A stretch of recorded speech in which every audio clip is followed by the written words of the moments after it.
आर्वी येथील दरोड्याचा 48 तासातच लावला छडा, 8 जणांना अटक. धुळे तालुका पोलिसांची दमदार कामगिरी. जागतिक एड्स दिनानिमित्त 1 डिसेंबरला धुळे शहरात काढण्यात आली जनजागृतीपर प्रभात फेरी. धुळे तालुक्यातील नाणे सिताने शिवारातील मादी बिबट्याचा बंदोबस्त करा, युवा सेनेची वनविभागाकडे मागणी. स्वस्त धान्य दुकानदार आणि केरोसिन परवाना धारकांनी विविध मागण्यांसाठी धुळ्यात केली निदर्शने. राष्ट्रीय महामार्ग क्रमांक 3 वर आर्वी तालुका धुळे शिवारात दरोड्याचा गुन्हा उघडकीस आणून 5,79,500 रुपयांचा मुद्देमाल धुळे तालुका पोलिसांनी हस्तगत केला. अवघ्या 48 तासातच गुन्ह्याचा उलगडा केला असून 8 जणांना अटक करण्यात आली. 27 नोव्हेंबर रोजी सायंकाळी 7 वाजेच्या सुमारास हितेश शंकर पाटील, त्यांचा मित्र रोहित निंबा घोरपडे, दोन्ही राहणार आर्वी तालुका धुळे, हे दोघे MH18 CB 3607 या क्रमांकाच्या मोटरसायकलने धुळेकडून आर्वीकडे जात होते. रोकडोबा हनुमान मंदिराच्या अगोदर उतारावर पल्सर मोटरसायकलीने 4 अनोळखी इसमांनी हितेश पाटील यांची मोटरसायकल ओव्हरटेक करून अडविली. दोघांना खाली उतरवून जोराने धक्का देत खाली पाडलं. हाताबुक्क्यांनी मारहाण करून त्यांच्याकडील 7 लाखांची रोकड ठेवलेली कापडी पिशवी आणि मोबाईल लुटून पसार झाले. या प्रकरणी हितेश पाटील यांनी दिलेल्या फिर्यादीनुसार तालुका पोलीस ठाण्यात लुटमारीचा गुन्हा दाखल करण्यात आला. पोलीस निरीक्षक प्रमोद पाटील यांनी गुन्ह्याचं गांभीर्य लक्षात घेत तपासाची सूत्रे स्वतःच्या हाती घेतली. त्यांच्या मार्गदर्शनाखाली हवालदार नितीन चव्हाण, किशोर खैरनार, कुणाल पानपाटील, उमेश पवार, विशाल पाटील, राजू पावरा, कुणाल शिंगाणे, राहुल देवरे यांनी तपासाला वेग दिला. पोलीस अधीक्षक श्रीकांत धिवरे, अप्पर पोलीस अधीक्षक किशोर काळे, उपविभागीय पोलीस अधिकारी साजन सोनवणे यांच्या मार्गदर्शनाखाली तपासाला वेग देण्यात आला. गुन्ह्याच्या तपासाला गती देत 2 संशयितांना ताब्यात घेतलं. विचारपूस केली असता त्यांनी त्यांच्या साथीदारांची माहिती देत गुन्ह्याचीही कबुली दिली.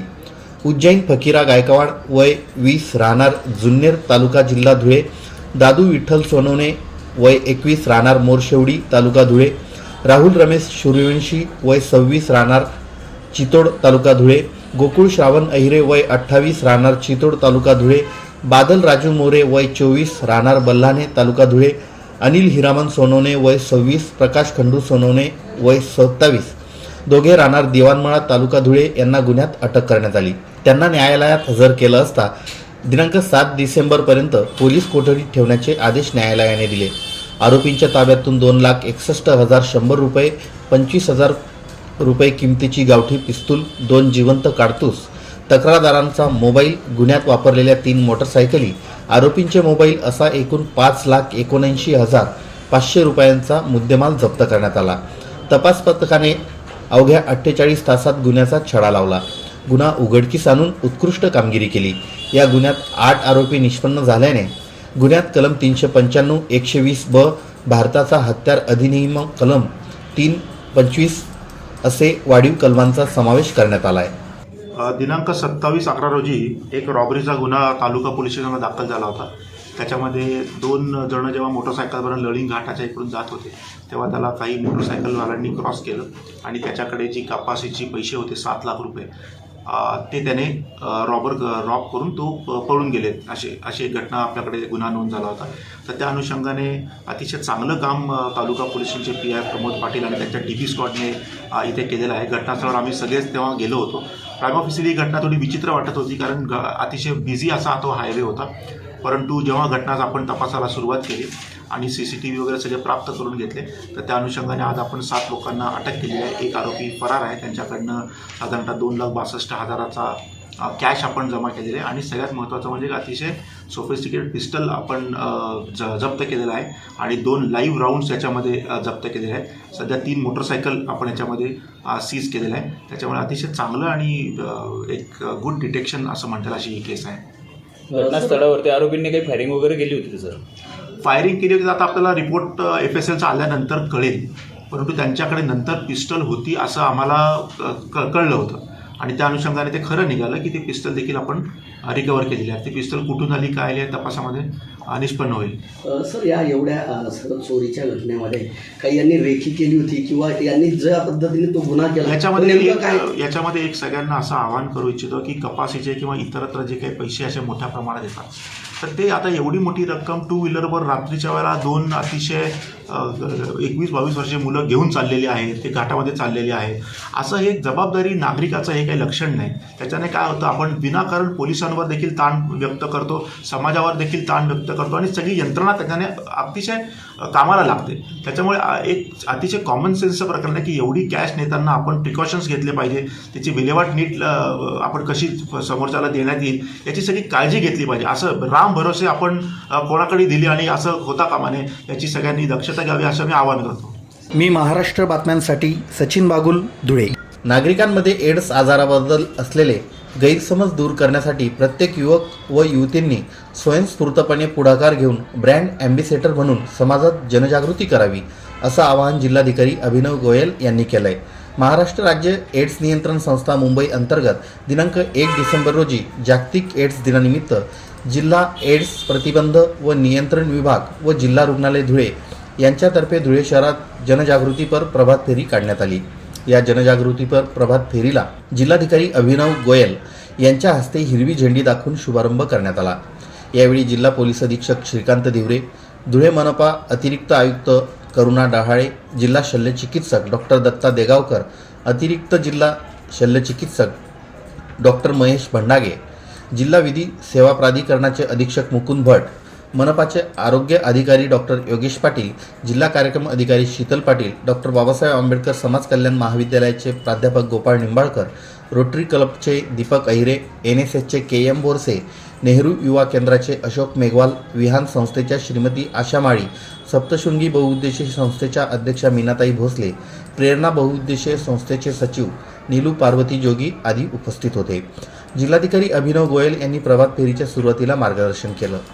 नागरिकांमध्ये एड्स आजाराबद्दल असलेले गैरसमज दूर करण्यासाठी प्रत्येक युवक व युवतींनी स्वयंस्फूर्तपणे पुढाकार घेऊन ब्रँड ॲम्बेसेडर म्हणून समाजात जनजागृती करावी, असं आवाहन जिल्हाधिकारी अभिनव गोयल यांनी यावेळी केलं. जागतिक एड्स दिनानिमित्त या वर्षाचं घोषवाक्य लेट्स कम्युनिटी लीड्स हे असून याचा अर्थ समाजाचा पुढाकार, HIV एड्सचा समूळ नाश हे ब्रीदवाक्य जर आपल्याला यशस्वी करायचं असेल तर यात जनसहभाग खूप महत्त्वाचा आहे. त्यामुळे या कार्यक्रमास उपस्थित सर्व युवक युवतींनी नागरिकांमधील एड्स बाबत गैरसमज दूर करण्यासाठी ब्रँड ॲम्बेसेडर म्हणून काम करावं. यासाठी युवकांनी शाळा, कॉलेज, कुटुंब तसेच आपापल्या आसपासच्या परिसरात एड्स आजाराविषयी समाजात जनजागृती करण्यासाठी योगदान देण्याचं आवाहनही जिल्हाधिकारी गोयल यांनी केलं. मी महाराष्ट्र बातम्यांसाठी सचिन बागुल, धुळे. धुळे तालुक्यातील नाणे सिताने शिवारातील मादी बिबट्याचा बंदोबस्त करा अशी मागणी युवा सेनेनं केली असून या संदर्भात वन विभागाचे RFO भूषण वाघ यांना निवेदन देण्यात आलं. निवेदनात म्हटले आहे की धुळे तालुक्यातील नाणे सिताने गावाच्या शिवारात गोकुळ काशीनाथ माळी यांच्या ऊसाच्या शेतात सुमारे 2 दिवसांपासून मादी बिबट्या आणि तिचे 2 बछडे शिरले आहेत. त्यामुळे संपूर्ण परिसरात मोठ्या भीतीचं वातावरण निर्माण झालंय. काशीनाथ माळी यांच्या शेतात ऊसतोडचं काम सुरू असल्यानं संबंधित ऊसतोड कामगारांना मादी बिबट्याचे 2 पिल्ले आढळून आले आहेत. तसेच त्यांची ऊसतोड चालू असल्यानं त्या परिसरात अंदाजे 30 ते 40 ऊस मजूर काम करीत आहेत. त्या परिसरात त्यांच्या जीविताला मोठ्या प्रमाणात धोका निर्माण झाला आहे. यापूर्वी देखील बोरकुंड दोंडवार बोरी पट्ट्यात नरभक्षक बिबट्याला जेरबंद करण्यात आलं होतं. त्यामुळे कोणतेही शेतकरी, शेतमजूर, गावातील नागरिक, गुरे चारणारे, शेळी चराई करणारे मजूर कामात जाण्यास घाबरत आहेत. या प्रकरणी गांभीर्याने लक्ष द्यावं, तसेच मादी बिबट्या व तिच्या 2 पिल्लांना जेरबंद करून ताब्यात घ्यावं आणि परिसरातील सर्व नागरिकांचे जीव वाचवावे, असं निवेदनात नमूद करण्यात आलं आहे. निवेदन देताना युवासेना जिल्हा प्रमुख हरीश माळी, विस्तारक तथा उपजिल्हा प्रमुख कुणाल कानकाटे, महानगर प्रमुख सिद्धार्थ करंकाळ, शहर समन्वयक जयेश सोनवणे, विभाग प्रमुख जयेश फुलपगारे, शुभम फुलपगारे, तेजस भोकरे, गणेश राठोड, गोकुळ माळी, शालिक माळी, राजेंद्र माळी, खुशाल रघुनाथ माळी, बापू माळी, गोपाल एडाईत, संदीप बागुल इत्यादी गावातील नागरिक उपस्थित होते. आज आम्ही RFO भूषण वाघ साहेबांना निवेदन या ठिकाणी दिलेलं आहे. त्याचं प्रमुख कारण म्हणजे नाणे सिताने शिवारामध्ये गोकुळ काशीनाथ माळी यांच्या शेतात 2 बछडे त्या ठिकाणी त्यांना मादी बिबट्याचे दिसले. त्यांनी लगेच या ठिकाणी वन विभागाशी संपर्क साधला. वन विभागाचे अधिकारी त्या ठिकाणी आले. त्यांनी तिथं CCTV कॅमेरा लावला. कॅमेरा लावल्यानंतर रात्री त्यात असं दिसलं की ती नर मादी जी होती, नर मादीने ते 2 पिल्लं आपल्या जबड्यात घेऊन ती पुन्हा त्या ऊसाच्या शेतात गेली. ऊसाच्या शेतात गेल्यानंतर ती तिथून त्या ठिकाणीच ती लपलेली आहे. तिच्यामुळं संपूर्ण गावकरी, शेतमजूर, गुरे चारणारे, मेंढ्या चारणारे सर्वच त्या ठिकाणी भयभीत आहे. गावातील नागरिक भयभीत आहे, कारण की अजूनही ती त्या ठिकाणी पकडली गेलेली नाही आहे. त्यामुळे तिचा लवकरात लवकर तिला पकडून तिचा बंदोबस्त करावा असं आशयाचं निवेदन घेऊन आम्ही आज गावकरी आणि युवा सेनेची संपूर्ण टीम या ठिकाणी साहेबांना निवेदन देण्यासाठी आलेली होती. आणि त्यांनी आता आश्वासित केलेलं आहे की आम्ही 2 दिवसात तो बिबट्या जेरबंद करू. जय हिंद, जय महाराष्ट्र. मी महाराष्ट्र बातम्यांसाठी सचिन बागुल, धुळे. स्वस्त धान्य दुकानदार आणि केरोसिन परवानाधारकांनी एकदिवसीय देशव्यापी आंदोलन पुकारलं असून धुळे शहरात देखील शुक्रवार दिनांक 1 डिसेंबर रोजी क्युमाइन क्लब समोर ठिय्या आंदोलन करण्यात आलं. यावेळी जोरदार घोषणाबाजी करण्यात आली. धुळे जिल्हा स्वस्त धान्य दुकानदार व केरोसिन परवानाधारक संघटनेच्या वतीनं हे आंदोलन करण्यात आलं. यामध्ये मोठ्या संख्येनं रेशन दुकानदार व परवानाधारक सामील झाले होते. संघटनेच्या वतीने जिल्हा प्रशासनाला मागण्यांचं निवेदन देण्यात आलं असून निवेदनात म्हटले आहे की धान्य वाटपाचे कमिशन वेळेवर मिळत नाही. धान्य वाहतुकीच्या वेळी नासाडी होते. त्यामुळे दुकानांवर माल उतरवताना मोजून मिळावा. अनेकदा सर्व्हर डाऊन असतं, बोटांची जुळवणी होत नाही. अशावेळी लाभार्थ्यांसोबत वादाचे प्रसंग उद्भवतात. म्हणून वितरण प्रणाली सुरळीत करण्याचा पर्याय निवडावा. विश्व खाद्य कार्यक्रम रिपोर्टनुसार लागू करावा. वाधवा आयोगाने सुचविल्यानुसार शहरी भागातील दुकानदारांना 50,000 व ग्रामीण भागात 30,000 रुपयांचं मासिक मानधन मिळावं. यासह करोना काळात मयत झालेल्या परवानाधारकांच्या वारसांना राज्य शासनाने आर्थिक मदत करावी. आंदोलनात संघटनेचे जिल्हाध्यक्ष मधुकर पाटील, उपाध्यक्ष भाईदास पाटील, धुळे तालुकाध्यक्ष विलास चौधरी, साक्री तालुका अध्यक्ष प्रवीण खैरनार, शिंदखेडा तालुका अध्यक्ष RR पाटील, शिरपूर तालुका अध्यक्ष राजू टेलर, श्यामजी महाले, VV खैरनार, मनोहर पाटील, रवींद्र गिरासे, मनीष परदेशी, महेश अग्रवाल, अजिज मंसुरी, रुपेश जैन इत्यादी सहभागी झाले होते.